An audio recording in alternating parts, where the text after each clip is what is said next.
Hello friend, কী অবস্থা? কেমন আছেন সবাই? নিশ্চয়ই ভালো আছেন, আমিও ভালো আছি। চলে আসলাম আপনাদের মাঝে আরও একটি নতুন ভিডিও নিয়ে। আজ দেখবেন গাজী কালু চম্পাবতীর মাজার। যত ঘুরবেন ততই মাইন্ড ফ্রেশ হবে এবং অজানাকে জানবেন। ঝিনাইদহ জেলার কালীগঞ্জ উপজেলার বারোবাজারের অন্তর্গত বাদুরগাছা গ্রামে গাজী কালু ও চম্পাবতীর মাজার বা কবর অবস্থিত। বারোবাজার বাস স্ট্যান্ড হতে পূর্ব দিকে 2 কিলোমিটার অগ্রসর হলেই এই মাজারের পৌঁছানো যায়। বেড় দিঘি বলে কথিত দিঘির দক্ষিণ পাড়ে এই মাজার অতি সহজেই পথিকের দৃষ্টি আকর্ষণ করে। পাথর দিয়ে বাধাকৃত কবর তিনটে পাশাপাশি অবস্থিত। এখানে কোনো শিলালিপি আবিষ্কৃত হয়নি।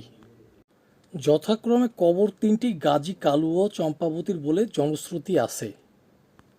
অপেক্ষাকৃত বড় কবরটি গাজীর, পশ্চিম দিকেরটি কালুর এবং পূর্ব দিকের কবরটি চম্পাবতীর বলে পরিচিত। গাজী কালু ও চম্পাবতীর মাজার সব সম্প্রদায়ের মানুষের কাছে একটি পবিত্র স্থান। হিন্দু ও মুসলিম সম্প্রদায়ের মানুষ মনোবাসনা পূরণ ও রোগব্যাধি হতে নিরাময়ের লোভের আশায় এই মাজারে বটগাছের ঝুলন্ত শিকড়ে পলিথিন বেঁধে দেয়।